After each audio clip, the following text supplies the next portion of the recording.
Diante de um milagre, sempre haverá alguém insatisfeito a exigir explicações. Quando Guimarães Rosa publicou Sagarana, em 1946, o espanto causado por uma escrita tão estranha foi tamanho que ninguém soube explicar ao certo no que consistia o livro. Coube então ao jornalista João Condé o papel de cobrar de seu xará mineiro explicações sobre aquele acontecimento da linguagem. Guimarães Rosa respondeu cordialmente aos anseios dos desentendidos, esclarecendo o processo de composição da obra. Na seguinte carta, o autor mineiro explica Sagarana, com profundo respeito ao mistério do que transcende. É assim que Rosa fala sobre suas deslumbrantes parábolas. Prezado João Condé, exigiu você que eu escrevesse, mano própria, nos espaços brancos deste seu exemplar de Sagarana, uma explicação, uma confissão, uma conversa, a mais extensa possível. O imposto João Condé para escritores, enfim. Ora, nem o assunto é simples, nem sei eu bem o que contar. Mirrado pé de couve, seja, o livro fica sendo, no chão do seu autor, uma árvore velha, capaz de transviá-lo e de o fazer andar errado, se tenta alcançar-lhe os fios extremos, no labirinto das raízes. Graças a Deus, tudo é mistério. Algo, porém, tem de ser dito. Ao autor o que é do autor, mas a João Condé o que é de João Condé. Assim, pois, em 1937, um dia, outro dia, quando chegou a hora de o Sagarana ter de ser escrito, pensei muito. Num barquinho que viria descendo o rio e passaria ao alcance das minhas mãos, eu ia poder colocar o que quisesse.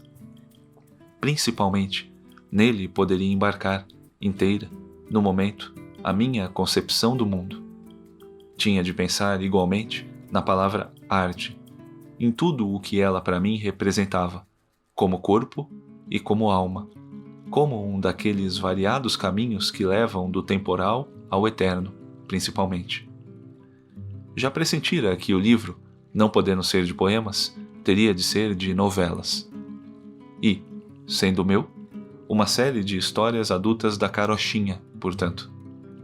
Rezei de verdade para que pudesse esquecer-me por completo de que algum dia já tivessem existido septos, limitações, tabiques, preconceitos a respeito de normas, modas, tendências, escolas literárias, doutrinas, conceitos, atualidades e tradições, no tempo e no espaço. Isso porque, na panela do pobre, tudo é tempero. E conforme aquele sábio salmão grego de André Maurois, um rio sem margens é o ideal do peixe. Aí, experimentei o meu estilo, como é que estaria. Me agradou. De certo que eu amava a língua. Apenas não a amo como a mãe severa, mas como a bela amante e companheira. O que eu gostaria de poder fazer, não o que fiz, João Condé, seria aplicar, no caso, a minha interpretação de uns versos de Paul Eluard. O peixe avança na água, como um dedo numa luva. Um ideal. Precisão. Micromilimétrica. E riqueza, ó riqueza. Pelo menos impiedoso, horror ao lugar comum, que as chapas são pedaços de carne corrompida, são pecados contra o Espírito Santo, são taperas no território do idioma. Mas ainda haveria mais, se possível. Sonhar é fácil, João Condé, realizar é que são elas. Além dos estados líquidos e sólidos, por que não tentar trabalhar a língua também em estado gasoso? Àquela altura, porém, eu tinha de escolher o terreno onde localizar as minhas histórias. Podia ser Barbacena, Belo Horizonte, o Rio, a China, o arquipélago de Neo Barataria, o espaço astral ou mesmo o pedaço de Minas Gerais que era mais meu. E foi o que preferi, porque tinha muitas saudades de lá, porque conhecia um pouco melhor a terra, a gente, bichos, árvores, porque o povo do interior, sem convenções, poses, dá melhores personagens de parábolas. Lá se veem bem as reações humanas e a ação do destino. Lá se vê bem um rio cair na cachoeira ou contornar a montanha, e as grandes árvores estalarem sob o raio, e cada talo do capim humano rebrotar com a chuva ou se esturricar com a seca. Bem, resumindo, ficou resolvido que o livro se passaria no interior de Minas Gerais, e compor-se-ia de 12 novelas. Aqui, caro Condé, findava a fase de premeditação. Restava agir. Então, passei horas de dias fechado no quarto, cantando cantigas sertanejas, dialogando com vaqueiros da velha lembrança, revendo paisagens da minha terra e aboiando para um gado imenso. Quando a máquina esteve pronta, parti. Lembro-me de que foi num domingo, de manhã. O livro foi escrito, quase tudo na cama, a lápis, em cadernos de 100 folhas, em 7 meses. 7 meses de exaltação, de deslumbramento.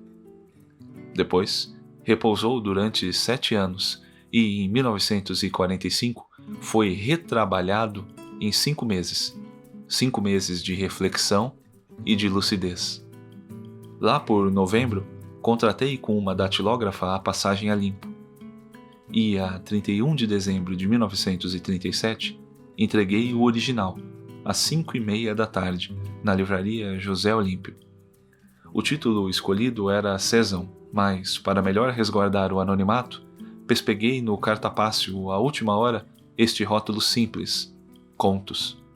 Título provisório a ser substituído por Viator. Porque eu ia ter de começar longas viagens, logo após. Como já disse, as histórias eram 12. 1. O burrinho pedrez. Peça não profana, mas sugerida por um acontecimento real, passado em minha terra, há muitos anos, o afogamento de um grupo de vaqueiros num córrego cheio. 2. A volta do marido pródigo. A menos pensada das novelas do Sagarana, a única que foi pensada velozmente, na ponta do lápis. Também quase não foi manipulada em 1945. 3. Duelo.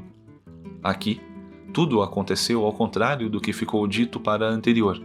A história foi meditada e vivida durante um mês, para ser escrita em uma semana aproximadamente. Contudo, também quase não sofreu retoques em 1945. 4. Sara Palha. Da história desta história, pouco me lembro. No livro será ela, talvez, a de que menos gosto. Questões de família. História fraca, sincera demais, meio autobiográfica, mal realizada. Foi expelida do livro e definitivamente destruída. 6. Uma história de amor. Um belo tema, que não consegui desenvolver razoavelmente. Teve o mesmo destino da novela anterior. 7. Minha gente. Por causa de uma gripe, talvez, foi escrita molemente, com uma pachorra e um descansado de espírito, que o autor não poderia ter ao escrever as demais. 8. Conversa de bois. Aqui, houve fenômeno interessante, o único caso neste livro de mediunismo puro. Eu planejara escrever um conto de carro de bois com o carro, os bois, o guia e o carreiro. Penosamente, urdi o enredo e, um sábado, fui dormir, contente, disposto a pôr em caderno no domingo a história. Mas no domingo caiu-me no crânio, prontinha, espécie de Minerva, outra história, também com carro, bois, carreiro e guia, totalmente diferente da véspera. Não hesitei, escrevi-a logo e me esqueci da outra, da anterior. Em 1945, sofreu grandes retoques, mas nada recebeu da versão pré-histórica que fora definitivamente sacrificada. 9. Bicho Mau. Deixou de figurar no Sagarana, porque não tem parentesco profundo com as 9 histórias deste, com as quais se amadrinhara apenas por pertencer à mesma época e à mesma zona. Seu sentido é outro, ficou guardada para outro livro de novelas, já concebido, e que daqui a alguns anos talvez seja escrito. 10. Corpo Fechado. Talvez seja a minha predileta. Manuel Fulô foi o personagem que mais conviveu humanamente comigo, e cheguei a desconfiar de que ele pudesse ter uma qualquer espécie de existência. Assim, viveu ele para mim mais umas 3 ou 4 histórias, que não aproveitei no papel porque não tinham o valor de parábolas, não transcendiam. 11. São Marcos.